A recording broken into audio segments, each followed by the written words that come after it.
Praise the Lord. பிரியமானவர்களே, இந்த நாளில் ஆண்டவர் நமக்காக கொடுக்குற ஒரு வார்த்தை 1 பேதுரு 5:7 சொல்லப்பட்டிருக்கிறது.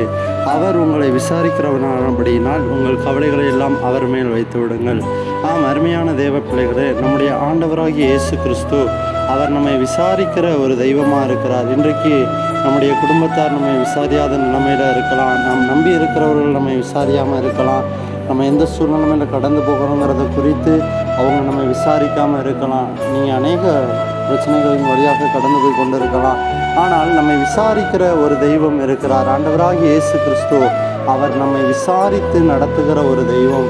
அதான் வேதம் சொல்லுகிறது, அவர் உங்களை விசாரிக்கிறவரானபடியினால் உங்கள் கவலைகளை எல்லாம் அவர் மேல் வைத்து விடுங்கள். இன்னொரு வசனம் சொல்லுகிறது, கர்த்தர் மேல் பாரத்தை வைத்து விடு, அவர் உன்னை ஆதரிப்பார்.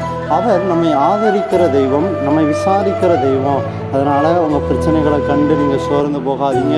உங்கள் கவலைகளை வைத்து நீங்கள் பயப்படாதீங்க. அந்த கவலைகளையும் அந்த பாரத்தையும் ஆண்டவராகிய இயேசுவின் மேலே வைத்துவிட்டு நீங்கள் சந்தோஷமாக இருங்க. அவர் உங்களை விசாரித்து ஆதரித்து அரவணைத்து நடத்த போதுமானவராக இருக்கிறார். God bless you. ஆமென்.